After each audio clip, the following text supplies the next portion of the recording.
Hi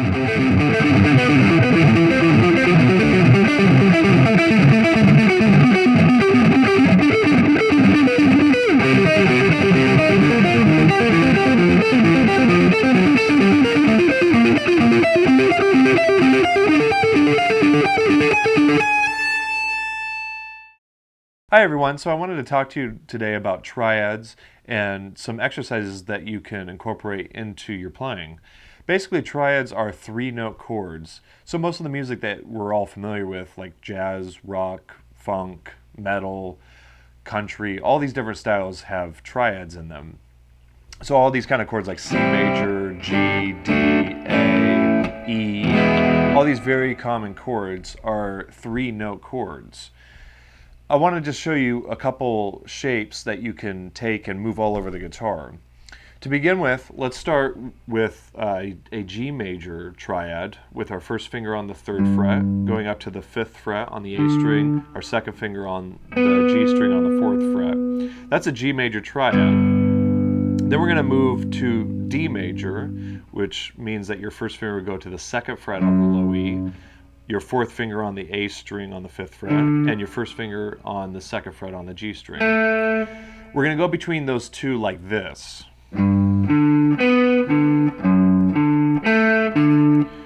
Okay, just alternating between those two.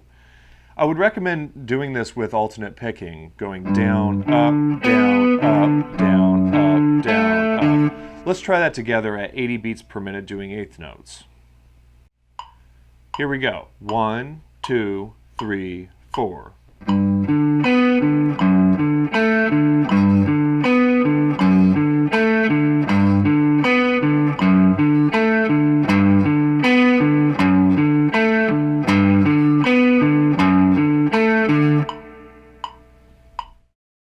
I would recommend doing that for a while, and you can take those two shapes and really move them anywhere, which I'm going to talk about in a little bit. But for now, let's try doing the same thing at 60 beats per minute, doing 16th notes. All right, here we go. 1, 2, 3, 4.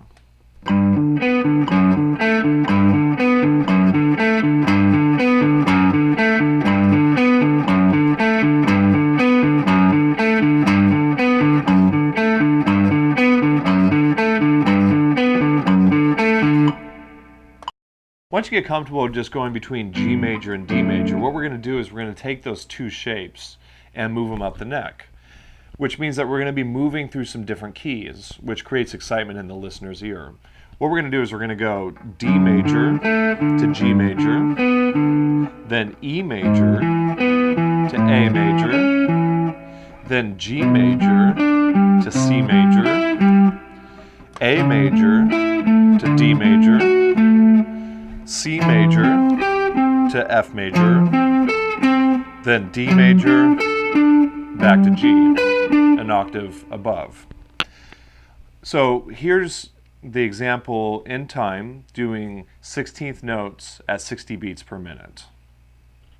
1, 2, 3, 4.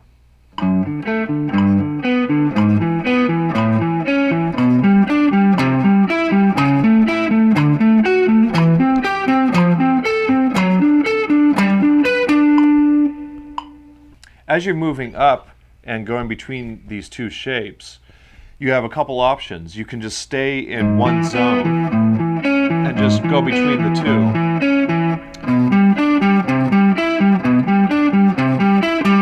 It really doesn't matter how you combine them, or you can do them how I just demonstrated, just going straight up. And as you're practicing these triads, I would recommend doing alternate picking. And just check that out as you're moving up. What you can do is just take one of the shapes and focus on your right hand, because most of the time when we're playing guitar, we want to just focus on the left hand because the right hand is the slave to the left hand. So we don't want to focus too much on the right hand. But if this technique is new for you, then it's good to zone in on the right hand. So you can just take one shape, like the A major shape, and just repeat that while looking at your right hand. And so just make sure that it's strict over here, strict alternate picking, down, up, down, up, down, up. Let's try that same run at 100 beats per minute doing 16th notes. All right, here's 100 beats per minute doing 16th notes, doing that run that I demonstrated. 1, 2, 3, 4.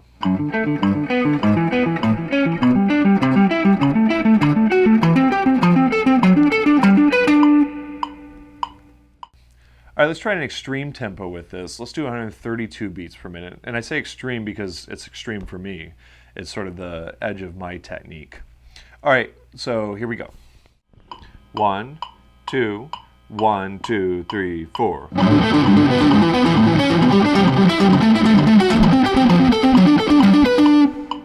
All right, that particular run with those two shapes is just one of many variations that you can come up with.